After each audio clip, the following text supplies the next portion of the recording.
Die Here Jesus sê, ons moet let op die natuur en veral op die bome rondom ons, want dit sal ons leer oor wat vir ons voorlê. So lees ek in Lukas 21 vers 29 tot 31 die volgende. Hy het vir hulle gelykenis vertel. Let op die vyeboom en al die ander bome. Sodra julle sien dat hulle begin uitloop, weet julle vanself dat die somer al naby is.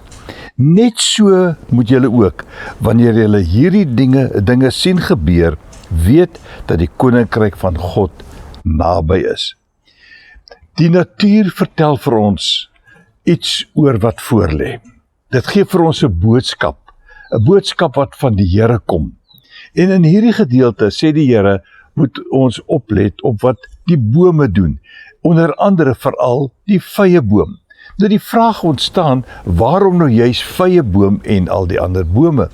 Die vyeboom word in veral die Ou Testament gebruik om Israel mee uit te beeld en om te verduidelik hoe Israel deur God behandel word en hulle opinie van God is.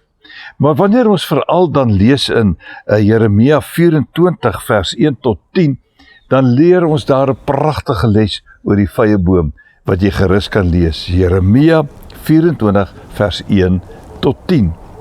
Nou, wat ons moet leer hieruit is dat die wederkoms, die einde van alles op aarde, nie noodwendig so onverwags gaan wees wanneer dit gebeur nie.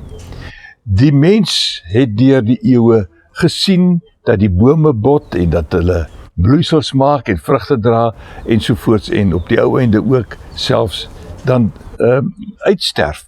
En so gebeur dit maar met die mens geslag na geslag. Maar die basiese feit is dit, elkeen moet op sy tyd bewus wees van wat rondom hom gebeur.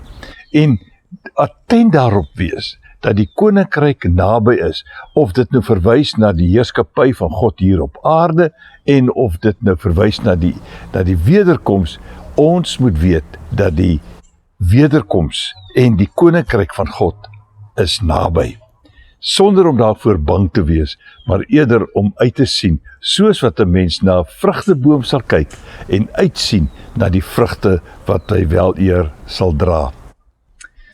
Loop mooi.